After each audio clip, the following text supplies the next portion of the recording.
Umpama pangeran gak gawe ketombe iku ora ana pabrik sampo. Ora ana karyawan. Lah iya mletene ngono rezekine kok barokah napa kudu, paham? Iku pangeran. Jane nggih tontonan, iku pangeran kira oleh protes. Jadi mulane ngendika Nabi wong nak mulya nemen-nemen eling hampir semua asbabur rizki iku sangka masalah-masalah kesalahan. Iku sebagai pangeran ngenyek manusa nak kowe trimo ngono. Mulane Sayyidina Ali nyontokno beberapa inane manusa iku kowe nak salat iku ora oleh ana najis. Dadi nak kena telek diumbah, nak klambine najis diumbah.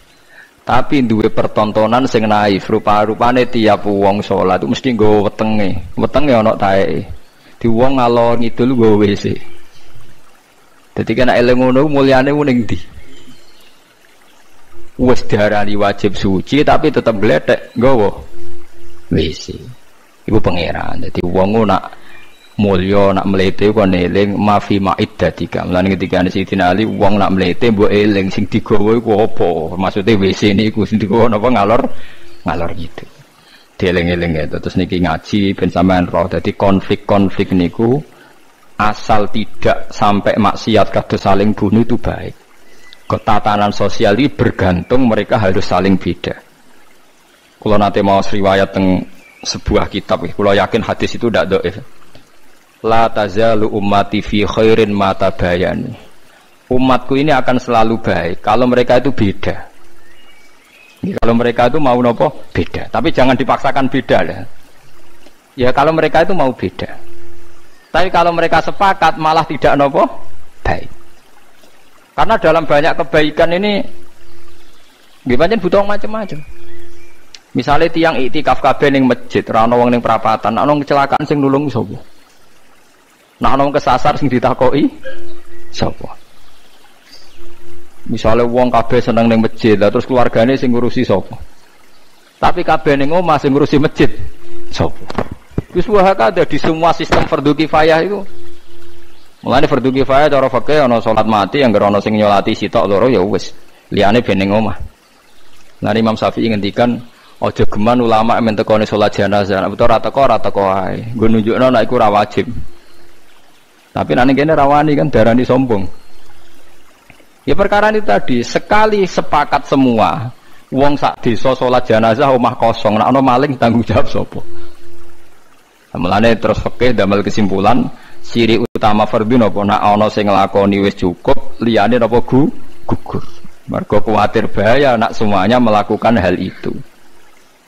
Paham ya, terus saniki mulai dilatih menerima perbedaan-perbedaan. Terus umpama manusa ora saling beda, malah sistem ibadah napa hancur. Lahudimat suamiu wa biya'u wa sholawatu wa masajidu napa yuzkaru fiha ismu wa katsiran wa la yansurun nawaw napa mayansur. Niku wis kersane pangeran. Terus nomor kali ayat alladzina immakkannahum fil ardi aqamus shalat wa atawuz zakah. Ciri utama tiang saya itu kalau sudah diberi kekuasaan, diberi kesempatan baik. Niku mereka mendirikan sholat, melakukan zakat. Terus wa amaru bil ma'ruf wa nahu 'anil munkar. Mau melakukan perintah bil ma'ruf wa nahu 'anil munkar. Dan ini yang agak sensitif kalau terangno nggih masalah amar ma'ruf nahi munkar. Niki dawuh Ibnu Khaldun nggih, kula kutip. Biar sampean enggak jadi ekstremis tapi juga tidak jadi pemalas. Ngeten nggih masalah amar ma'ruf nahi munkar. Amrun itu maknane urusan nggih. Amrun maknane apa? Urusan. Manhiyun mungkar maknane aneh. Jadi mungkar maknane apa? Aneh. Mulane darani ma'ruf dikenal nggih. Ma'ruf maknane apa? Dikenal. Mungkar maknane aneh. Iki rungokno tenan nggih. Kula baleni malih nggih. Kaya wong dikeloni ra bojone kan aneh, ra bojone kok ngeloni, berarti mungkar. Wong ngeloni bojone wajar, dikeloni bojone dhewe. Wong nganggo sepeda montore dhewe wajar, ma'ruf. Wae wong kok dienggo tanpa pamit dijupuk aneh, napa? Mungkar. Sebab itu ma'ruf dan mungkar itu aslinya enggak butuh syariat, mau butuh fitrah manusia. Nah, kata Ibnu Khaldun, sebetulnya nahi mungkar itu tidak kok kamu ketemu orang maksiat terus kamu paksa kamu jangan melakukan itu. Itu tidak harus begitu. Bisa surahnya itu intiha anil mungkar. Misalnya begini nih yang dicontohkan ya. Ini kalau tak kutip dulu ya hadis ini.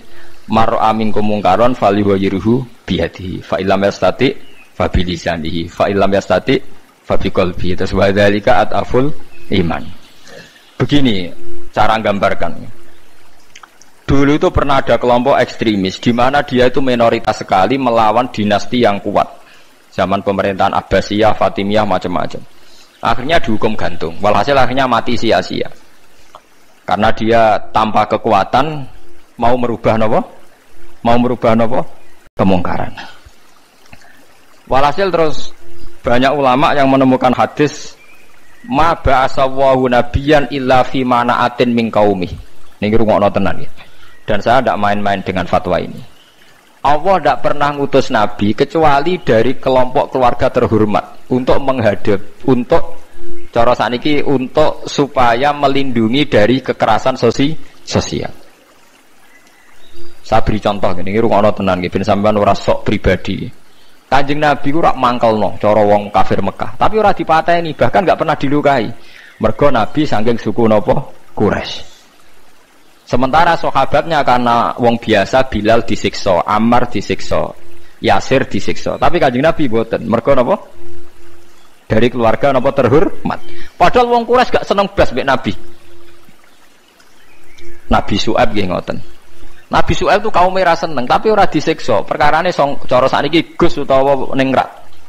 Sampai kaumnya nak muni, ya Syuaib, andekan saya tidak mempertimbangkan keluarga Anda, pasti Anda sudah saya siksa. Walau la rohtuka la rojamnaka, wama anta alaina bi'aziz. Walau la rohtuka, umpama ora kelompokem, kowe ora keluarga ningrat, wis tak siksa. Wama anta alaina bi'aziz, kamu itu tidak siapa-siapa. Lainnya lebih siap jawab, qala arohti a'azzu alaikum minallah. Paham ini rungokno tenan. Nah, kalau begitu berarti amar ma'ruf nahi mungkar itu bergantung asobiyah, bergantung satu kekuatan, imma kekuatan legal politik, wa imma kekuatan sistem keluarga maupun sistem nopo sosial. Kalau ndak kamu akan sia-sia. Karena ndak ada nabi diutus kecuali dari kalangan nopo terhormat, supaya masa-masa dakwah disalahfahami itu nggak sampai dibunuh. Gini wow kasus Nabi Syuaib kaumnya nopo? Kalau napa jenenge walau la rohtuka la rojam naka wa ma anta alaina bi'aziz. Qala ya qaumi arohti a'azzu alaikum minallah wattakhadhtumuhu wara'akum napa dziriya. Terus saiki Nabi sinten niku Saleh. Nabi Saleh juga begitu. Nabi Saleh itu orang terhormat sehingga kaumnya bilang qalu ya Salihu qad kunta fina marjuwan qabla hadza. Marjuwan kamu ini jadi harapan kita. Kenapa kamu sekarang aneh-aneh? Dan ini gue pengetahuan gitu. Kalau begitu, terus fatwanya Imam Ghazali, ben sampean ora sidik-sidik muni amar ma'ruf nahi mungkar. Terus Imam Ghazali berfatwa, la budda min rajulin min malin au adna jahin yutahassanu bihi dinuh. Niki radi nyinggung santri sing nemen melarat paham, tapi gak apa-apa iki hukum. Mboten apa-apa nak menawa barokah ngaji niki sing melarat nemen-nemen dadi mboten sida paham niki mergo barokah fatwa niki. Seharusnya orang yang memegang agama itu punya adna malin, ya punya apa? Adna malin, harta minimal. Au adna jahin, utawa punya status sosial minimal. Yutahassanu bihi min dini, supaya dia bisa membentengi agamanya. Saiki bayangno misale, kowe ku melarat buruwe wong kafir sing anti Islam. Rungokno nggih, kowe melarat buruwe wong kafir sing anti Islam. Di sistem politik negara yang anti-Islam, kowe iso mbayangno nglakoni salat. Mboten saged kan? Bagaimanapun kita nyaman salat di Indonesia mergo pejabat salat.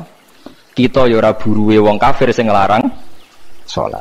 Artinya kita sekarang salat nyaman barokah adnal mal, ada sistem sosial, adnal jah, sistem apa saja sing menopang salat itu enggak dianggap masalah. Lah saiki suratul masalah iso mbok walik, jajal ae saiki kowe urip ning Timor Leste misal. Duwe majikan sing nganggep salat itu masalah. Ada sistem negara misalnya yang nganggep salat itu masalah. Kamu kangelan kan salat. Nah, makanya lah terus sakwise ngeten iki terus ada sistem demokrasi. Begini misalnya suratul masalah. Wong Islam dukung demokratisasi agama itu untung tak rugi. Orang yang kayak Gus Dur, orang-orang kelompoknya Gus Dur dulu berpikir untung. Untungnya begini.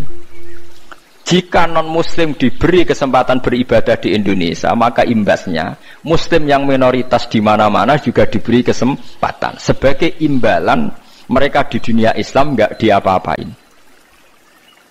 Tapi orang-orang yang ekstremis enggak, cara berpikir berbalik. Ya enggak.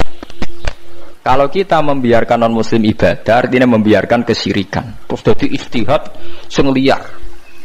Tapi kita tahu kan, di Ukraina misalnya orang Islam tertindas, di Myanmar, sing ini, Myanmar daerah ini sing nembe Rohingya, nanti di Thailand, di Papua ini, tenggene Phuket ya. Macam-macam lah. Terus di Singapura apa di Filipina itu dulu yang kelompok apa itu? Mindanao. Ini terjadi efek domino kan. Ya kula mboten bener teori ini Gus Dur atau siapa-siapa ndak, ini saya cerita. Setelah ada begitu terus itu tidak hanya Gus Dur, zaman Ibnu Khaldun sudah bicarakan itu. Di kula baleni malih, dadi kula suwun sampean nak seneng dhuwit nggih monggo mawon, anggap mawon iku adnal jah wa adnal mal sing dadekno kuwe iso nentokno salatem. Mergo kowe nak buruwe wong kafir, gak iso nentokno perilaku agamaan ndak, hanya gara-gara terlalu miskin. Lho kula nu ngrasakno, kula niku kiai, Kang. Kula niku kiai tenan. Sering dikelui santri sing melarat terus buruh teng Cina. Gus kula nu biasa Gus goreng daging babi. Niku kula jek ra tersiksa. Tersiksa kula nu nak digengken ngetro anake sekolah teng gereja. Dal kula cilik kula nu mondok. Tapi barokah melarat nasibe ngoten niku. Saya punya cerita lebih ngeri lagi. Ada temen miskin buruh, nenggone wong itu wong ya non muslim. Dia agak perilaku sosialnya kacau. Gitu. Biasanya dia mau cukup kon ngeteroni gon-gon maksiat. Suatu saat bangkrut itu tenanan.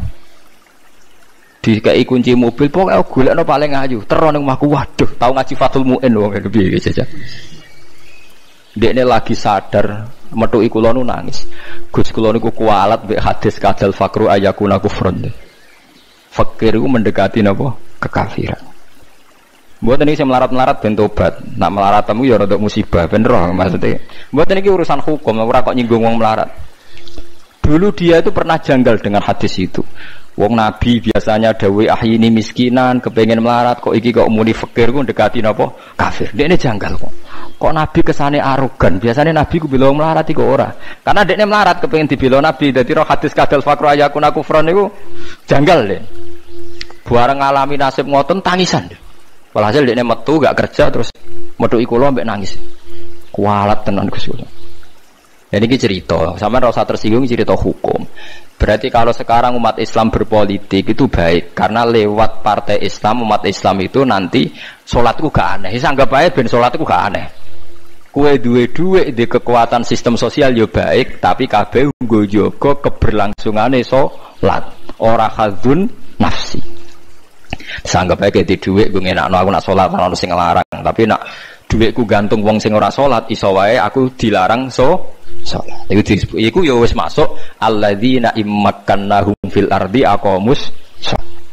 Di kula suwun sampean sing melarat ya cita-cita wae duwe dhuwit sing dadekno gampang salat. Lah nek sampean wis betah melarat, tapi kula melarat lah salat teng mriki lancar ya alhamdulillah. Jadi kan gak masalah kan gak ada akibat apa.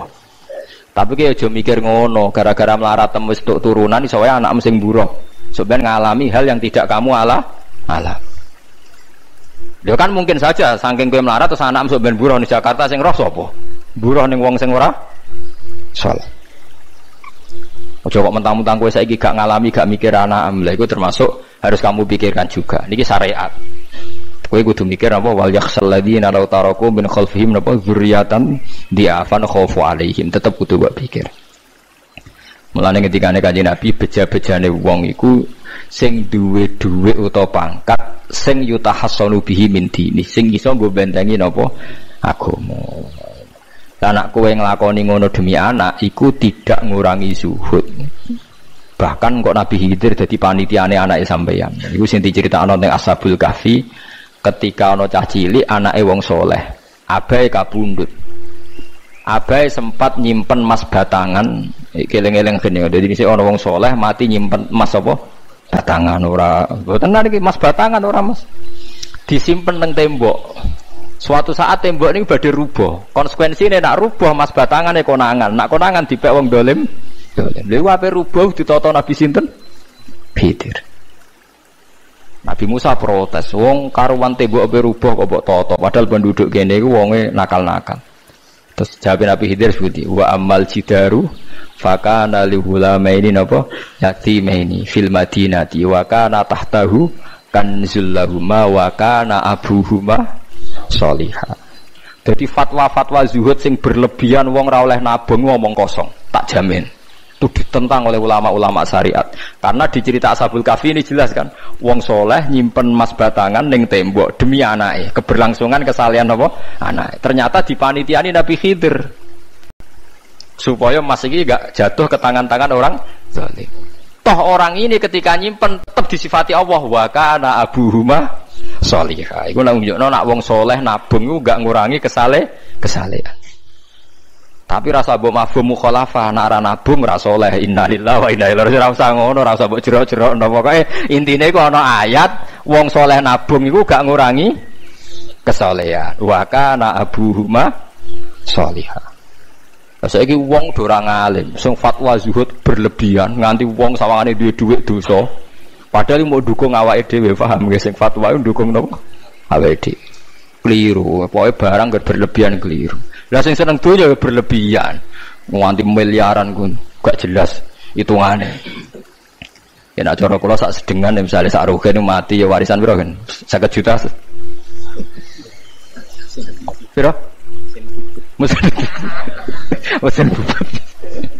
Mesin bubut anake cek kangelan. Maksudnya saya kangelan ngerjakno. Nak mas sak karek ngedol lho. Mboten sing bener ya mas utawi ya tabungan lho. Mesin bubur padha karo ngeke penggawean. Mboten kula setuju mbek fatwane Ibnu Khaldun karena berdasar sejarah itu enggak ada nabi kecuali dari keluarga terhormat. Lah terhormat itu tadi terus kata Imam Ghazali sebetulnya ndak harus terhormat kamu jadi presiden atau bupati. Ada adnal mal, ini rungokno tenan. Ada adnal mal atau adnal jah yang yutahassanu bihi min dini supaya bisa menjaga agama. Lah sekarang kalau pertanyaannya gimana Gus kalau globalisasi itu tadi? Jangan-jangan misalnya kalau kita ngobong gereja di Indonesia misalnya, terus masjid yang minoritas di negara lain diobong sebagai balasan perlakuan umat Islam mayoritas di Indonesia, terus gentenan Islam sing minoritas di negara lain ditindak. Itu jangan-jangan kita termasuk sebab dan teori itu juga sah. Wong pangeran yo momo tenan, cara ora pangeran yo kapok tenan mbek teori iku. Cara ora pangeran. Makanya niku nyata, wong sahabat itu jenenge sahabat anyar-anyar Islam di over. Kados Ruhin Mustafa seneng-seneng kula atau over. Saking overe bendina misoi gereja, misoi watu pangeran niku. Jancuk watu kok disembah. Pangeran opo watu jancuk watu disembah. Akhirnya wong kafir malah sepe jancuk pisan pangeran. Pangeran akhirnya kena kan? Pangeran ya pangeran Allah akhirnya kena. Akhirnya ana syariat anyar. Wala tasubbul ladina tu'una min dunillah fayasubbu wa adwam bighairi ilm. Mat sahabatmu aja oleh misoi pangerane wong kafir. Kurbane aku mat. Jadi jangan kira semangat tuh. Misalnya kaya Ruhin untuk semangat ngiyakno aku ora ngiyakno kiai liya aku ora damuk kiai akeh. Dadi kabeh melane Nabi nate dawuh la yasubbur rajulu abahu. Wong jogeman misoi bapake. Sampai Nabi dibantah ya Rasulullah wa hal yasubbur rajulu abahu. Mosok tiyang misoi bapake piyambak. Terus Nabi jawab ya subbu abar rajuli fa yasubbur rajulu abahu. Ya misoi bapake wong, akhire bapake dekne dipisoi. Ya mau misoi pangerane wong, akhire pangeranem dipisoi. Lah pangeranem ku sapa ora Allah kan? Nah, sistem global itu ya teori itu ya mungkin. Jadi kalau Anda berbuat baik sama agama lain, mungkin agama lain berbuat baik sama kita. Di negara yang saudara kita minoritas, kayak di Bosnia, di Rohingya, di Phuket, di macam-macam di Mindanao, mungkin bahkan di Amerika. Malane wong kendel ning Pulau Jawa perlu ditakoki, kowe kendel mergo mayoritas apa mergi yo? Mergo jihad.